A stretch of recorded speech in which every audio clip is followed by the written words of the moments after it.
Right, we're going to get into the quadruped hip car today, okay? So car is the controlled articular range, just taking the joint through as big a range of motion as you can control in an active fashion. So what we're going to do, quadruped position is simply just hands underneath shoulders, knees underneath hips. I'm going to do my right leg to demonstrate today.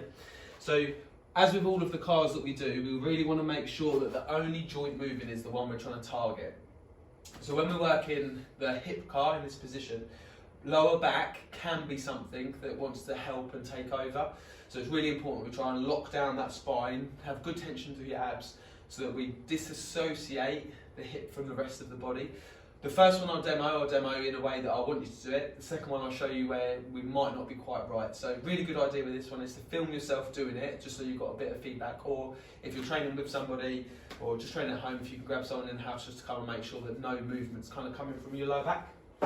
So good one to begin with. So what we're going to do, from nice and strong from here, we're going to brace abs, we're going to take our heel up as high as we can, okay, with nothing else moving. So that is as high as I can get my leg today.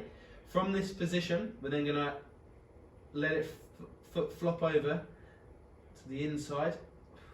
Nice deep breaths there. From this position, I'm then going to try and draw as big a circle with my knee as I can. Really slow and controlled, feeling all those little muscles in the hip firing, really, really working all the way around to the front. And I'm back to the starting position. We can then reverse that. So again, nice and strong, bring it up as high as we can. Take it out as far wide as we can. It's really hard to talk and demo. Again, nice and high.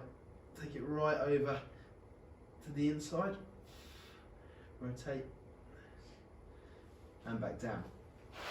Takes a lot of concentration. This is difficult, so if you're struggling with it, don't worry, like it's supposed to be hard. I'm now going to demo a bad one. So this is where we've got like spine, abs, and lots of other muscles helping out. So if you watch my lower back on this one, I'm going to lift my foot up as high as it'll go from my hip. I can get my hip higher, but I have to move from my lower back. And then again, to lift the leg higher and higher, I can rotate away. I've got loads more movement coming from my spine. So I've drawn a much bigger circle with my knee,